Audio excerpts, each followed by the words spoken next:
Hey guys, what is up? Welcome back to True Sound Studios. I'm Weezna. So today I want to show you guys how I didn't like totally change it this time, but I kind of rearranged things. Also, I was a little too impatient to wait to build the other summing mixer. So I kind of had an epiphany watching a YouTube video and changed my setup. So anyways, let me show you guys what I changed and also what pieces of gear I'm using on what. But real quick, let me show you guys a song that I mixed using this exact setup.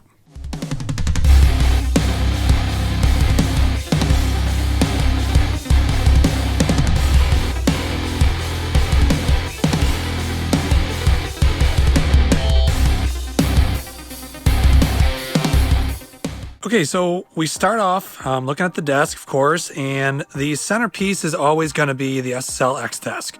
So I did kind of change up how I laid this out. So this is drum bus, which is actually more like kick, snare, and toms. So all the drum shells, I guess you would call it.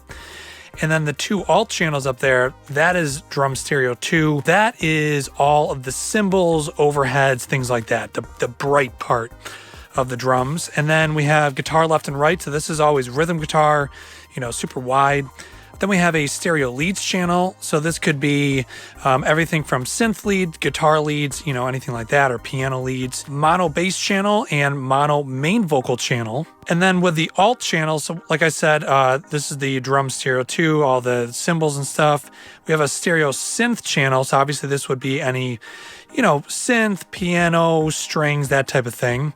And then we got the vocal harmony stereo. So really this is just a stereo channel for anything else but main vocals. So anything that's in stereo, harmonies, ad-libs, that type of thing. Then this distortion channel, I'll show you that in a little bit, but it's just, it's running a Sans amp. And then the Dolby, which I use in for parallel vocals to get kind of like a vocal exciter sound. And then over here, the two returns, because I'm not using the aux ends. Over here this is all of my plug-in effects, so all reverb, delay type thing. And then this external effects, this is all the external effects processors that I have over there. Okay, so let's start off with the drum bus channel or the drum shells. So that comes over here. That is through a send and return goes into this. This is the Victor Custom. This is called the tape saturator or tape emulator.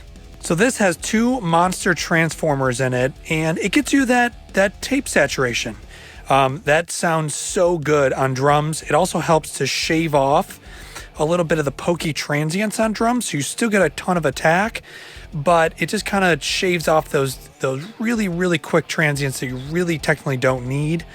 And then also it provides a great amount of saturation. There's actually 3 different tape speeds. I usually have it on the fastest so you get the most amount of brightness, but also has a dynamic bias, which is a conversation for a different video, but just know that this thing really, really makes drums come to life. Okay, then over here, so we have the guitar. So this is rhythm guitar, and this could be clean guitar, it could be distorted guitar, whatever it is, but it's always rhythm guitar in stereo. And that, through the send and return, is on the SPL. This is the Stereo Vitalizer MK2. So if you look, got the drive up, which is really just helping to make up some gain. I got the compression on tight. Sorry, I'm just trying to cover up this bright light. And I got the gain reduction on full, and you can see it. We are doing some gain reduction. Got a little bit of the processing going on at around 1K. And then with the high EQ, just a little bit of intensity. I'm not using the stereo expander, at least on this particular track. So then we get to the leads channel. Now, once again, this is another Victor custom unit. And this time, this is the Studio Saturator. So actually, all 3 of these units are Studio Saturators. So I have one on all my leads, I have one on the stereo vocal track, and then one on synth. And for the most part, they're set up fairly similar, but you can kind of see there is a tube in each one of these. And with the saturation, you can actually go full solid state, or you can go full tube, and you can have a blend of both. For the most part, for how I'm using this is to add some nice saturation. There's also this stereo expander, so you kind of get a little bit of stereo widening, but not like you would expect from a plugin. The hardware is so much, I don't know, smoother and just sounds more realistic and less fake. So that's why I have 3 of these. They sound just friggin' fantastic. They're such good units. And like I said, all 3 of these are the studio saturators. And I, for the most part, have them all set up the same, except this one I have on a different mode. You can see the modes up there, down there, and up here. And they all have different knobs on it because when Victor sent me these, I didn't want the knobs because I was going to do different things with them, but you know, things happen. So anyways, that's what's on the leads.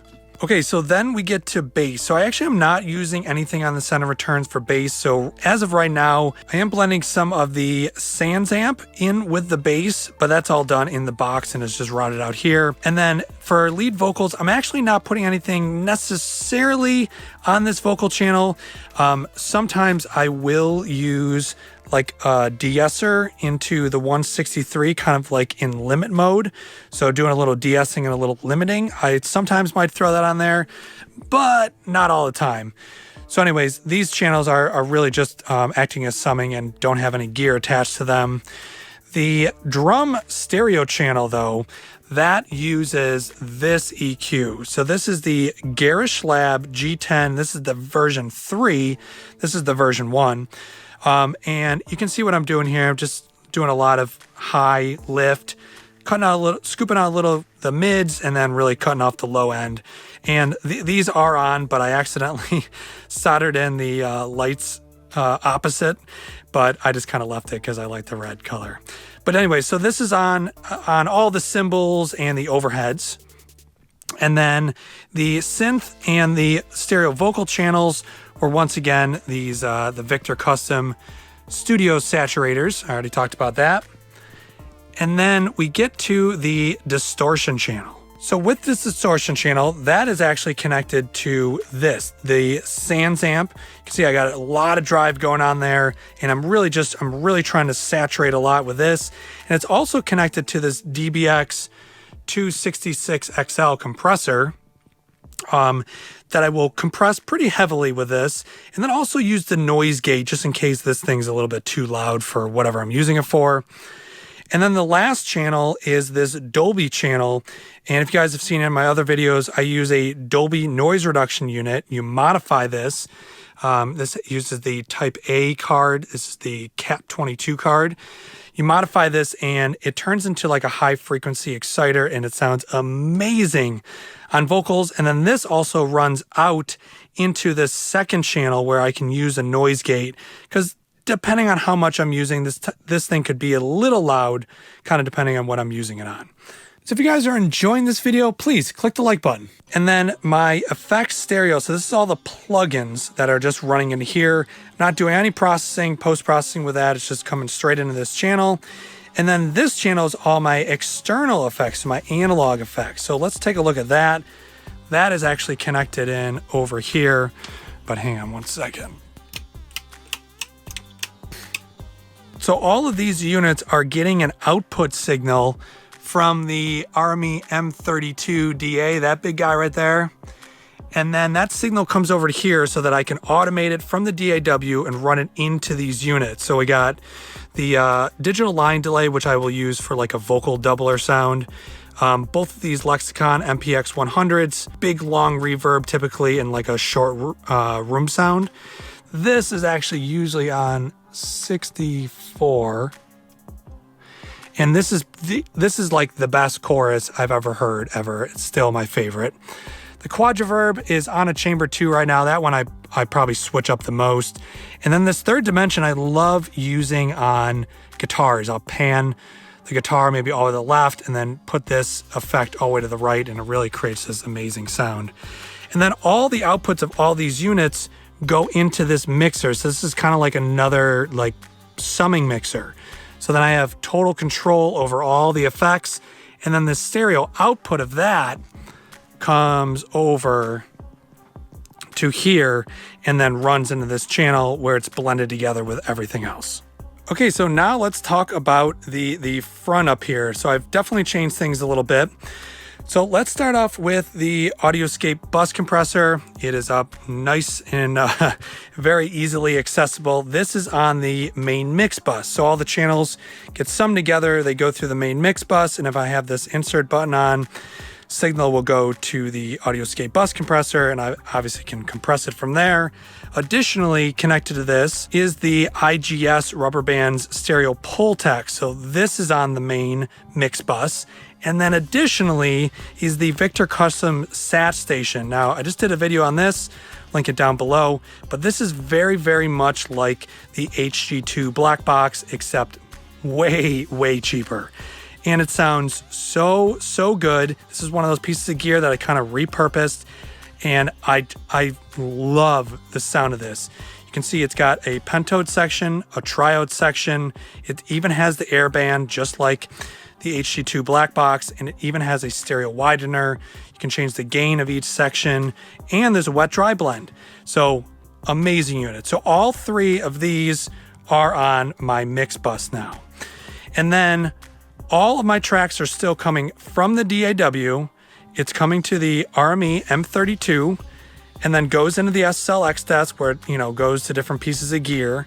And then to get that signal back into the DAW, I'm using the RME 12 mic, and the first two channels are line ins, and that is actually how I'm able to get the mix back into the DAW so that I can record it. And then very soon I have all these low profile XLR connectors. These two will change as that as well, and I'll be able to patch that in. And then I'll be able to have and use all 12 mic pre's to record my drums with. And then these first two channels will switch from mic preamps and then also be able to use as line inputs as well. And then the biggest change is now I'm using the Ferrofish because this is an A to D and D to A. See right there, where this is just a D to A and this is really an A to D. So what's nice about this is all the rest of my gear is being used as hardware inserts in the DAW. The first one being the Locomotive weight tank compressor. This is like a Varimute compressor. Amazing on vocals. And this is the Analog Addicts Pultec EQ. Amazing on vocals or bass, either one of these. Together, there's like 7 tubes and 6 transformers, something like that. Just an incredible sound. This is by far my favorite. So that's connected to the Ferrofish A16, as well as my 3 Ward Beck EQs, my Arsenal Audio by API EQ, the V1 version of the G.ten EQs, and then all of this gear is connected. So I got the Dynamite compressor, which I use typically on drums to create just a crazy amount of attack. Occasionally I might use the 266 XL as a parallel compressor. Doesn't work on everything, but it's definitely a great piece to have and very inexpensive. These two channels are strapped together.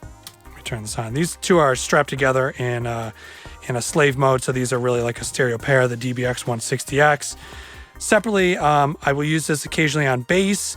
Got the DBX 162, which is typically always on my drum bus. And then parallel compression for drums is the Audioscape D-Comp. Absolutely incredible.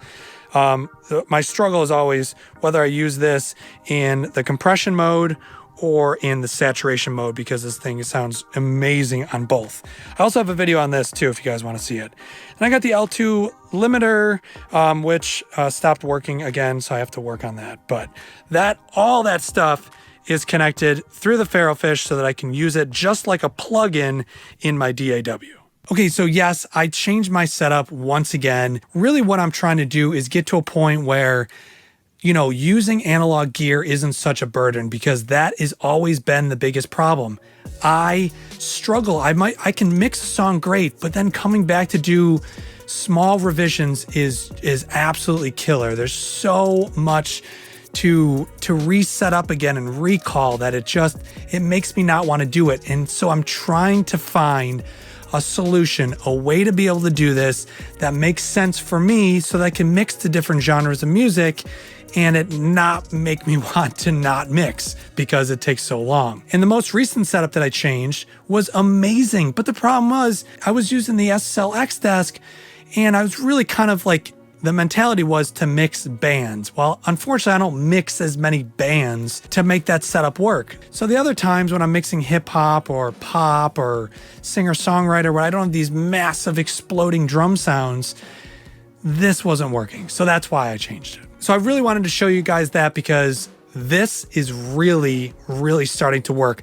I've been using this for a couple weeks now and all sorts of different music, and this really seems like this is going to work. And please, if you guys have questions, leave them down below. Also, if you guys want to see some other information pertaining to or relating to any of this stuff that I talked about today, please drop a comment down below. Also, if you guys want to talk, Instagram is still the best way to get a hold of me. It's great to share photos, videos, ask me questions, have full conversations. And if you guys do want to work on a project together, tssrecording.com is my website. It has all my prices on there. It now has a video with all the audio examples so you guys can hear all the different genres of music, my mixing, my mastering, either one of them all together. And it'll give you guys a good idea of what I do. All right, guys. So as always, thank you very much for watching, and I will see you guys in the next video.